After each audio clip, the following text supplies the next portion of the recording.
ہر وقت یہ کہنا کہ دوسرے گھر جانا ہے، یہ کہاں کا انصاف ہے؟ یہ کہاں کی ریت ہے؟ بسم اللہ الرحمن الرحیم۔ السلام علیکم۔ شریعت اسلام کے پلیٹ فارم سے بندہ ناچیز آپ کو خوش آمدید کہتی ہے۔ آج کا میرا موضوع بیٹی۔ جی ہاں، بیٹی روایات میں ہے کہ بیٹی پھول کی مانند ہے، اور ہمیں بہت سی روایات ملتی ہیں، احادیث ملتی ہیں بیٹی کے متعلق، اس سے محبت سے متعلق کہ اس کے ساتھ کیسا سلوک رکھا جائے۔ اور خود رسول پاک صلی اللہ علیہ وآلہ وسلم کا اپنی بیٹی جناب فاطمہ الزہرا سلام اللہ علیہا سے محبت اور لاڈ ہمیں بتاتا ہے کہ ہم اپنی ایک بیٹی کو، اگر ہمارے گھر میں بیٹی ہے تو ہم اس کے ساتھ کس طریقے کا سلوک رکھیں اور اس کو کس طریقے سے اہمیت دیں۔ جبکہ آپ لوگ جانتے ہوں گے کہ جب رسول خدا صلی اللہ علیہ وآلہ وسلم کے پاس جناب فاطمہ الزہرا سلام اللہ علیہا آتی تھیں مسجد میں، تو رسول خدا کھڑے ہو جاتے تھے اہمیت میں، محبت میں، اور ان کو اپنی مسند پر، اپنی جگہ پر بٹھا لیتے تھے۔ یہ وہ چیزیں ہیں کہ ہمیں بتاتے ہیں، یعنی یہ تمام حرکات و سکنات ہمیں بیٹی سے متعلق کچھ چیزوں کی یاد آوری کرواتے ہیں کہ بیٹی کیسی لاڈلی اور کیسی پیاری مخلوق خدا کی طرف سے ایک مخصوص ایک باپ کے لیے کس طریقے سے ڈھال ہے، اور کس طریقے سے اس کے لیے رحمت کا دروازہ، رحمت بن کر اس کے گھر میں آتی ہے۔ جب ہم معاشرے میں ایک رخ کرتے ہیں اور دیکھتے ہیں تو اس کا متضاد نظر آتا ہے، تو کوشش کیجئے کہ ہم اس معاشرے میں اس طرح کا کردار ادا نہ کریں کہ خدا کے ہاں جواب دہ بھی ہونا ہے اور خدا کے ہاں جو ہے وہ شرمندہ ہو جائیں۔ کیونکہ بیٹی صرف ایک ذمہ داری نہیں ہے، بیٹی گھر کی وہ خاموش خوشی ہے کہ جسے اکثر لوگ وقت گزرنے کے بعد سمجھتے ہیں۔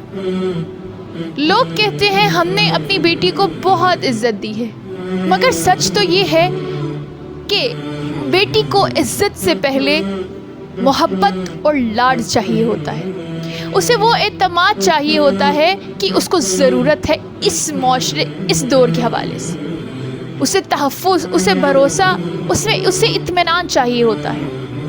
ہر وقت یہ کہنا کہ دوسرے گھر جانا ہے، یہ کہاں کا انصاف ہے؟ یہ کہاں کی ریت ہے؟ جب آپ بیٹی کے نخرے برداشت نہیں کر سکتے تو دنیا کہاں برداشت کرے گی؟ کہاں کر سکتی ہے؟ دنیا کبھی بھی اس کے نخرے نہیں اٹھائے گی، دنیا صرف سمجھوتے کرواتی ہے جناب۔ کل کو وہ صرف اگلے گھر چلی جائے گی، ہو سکتا ہے وہاں شاید اس کی ہر بات سننے والا کوئی نہ ہو، اس کی خوشیوں میں خوش ہونے والا کوئی نہ ہو، اس کے دکھ میں اس کو حوصلہ دینے والا کوئی نہ ہو، شاید وہ آپ کو پکار بھی نہ سکے۔ اسی لیے آج اس کی چھوٹی چھوٹی خوشیوں کو ہلکا محسوس مت کیجیے، بلکہ ان کی چھوٹی چھوٹی ضدوں کو پورا کیجیے، ان کے ساتھ بیٹھ کر ہنسیں اور ان کو یہ محسوس کروائیں کہ وہ بوجھ نہیں ہے، بلکہ وہی گھر کا خوبصورت اور قیمتی اور نازک اثاثہ ہے، وہی قیمتی اثاثہ ہے۔ کیونکہ معاشرہ بیٹی کو جینے سے پہلے ہی سدھر جانے کا درس دینا شروع کر دیتا ہے، اور پھر وہی بیٹیاں خاموش ہو جانا سیکھ جاتی ہیں، خاموش رہنا سیکھ جاتی ہیں۔ بس گزارش ہے اپنی بیٹیوں کو اتنا پیار دیں، اتنی محبت دیں، اتنا پیار دیں کہ کل کو اگر وہ کسی سختی سے گزرتی بھی ہیں تو وہ سختی وہ انہیں اندر سے نہ توڑ سکے۔ اسی لیے ہمیں روایات کی روح سے اپنی بیٹی کو تحفظ، محبت دینے کی سخت ضرورت ہے۔ ہمیں بیٹی کو وہ تحفظ، وہ اطمینان دلانے کی ضرورت ہے کہ جو اس کا حق ہے، وہ محبت، وہ لاڈ کرنے کی ضرورت ہے جو اس کا حق ہے۔ جہاں والدین کا حق ہے وہاں اولاد کا حق ہے، اور اولاد میں بیٹی کا حق جدا ہے، بیٹے کا حق جدا ہے۔ اور سب سے اولاد میں بہترین اولاد خدا نے بیٹی کو شمار کیا ہے، کیونکہ بیٹی خدا کی طرف سے رحمت بن کر آتی ہے، جبکہ بیٹا نعمت ہے۔ رحمت پہ سوال نہیں ہوگا، نعمت پہ سوال کیا جائے گا۔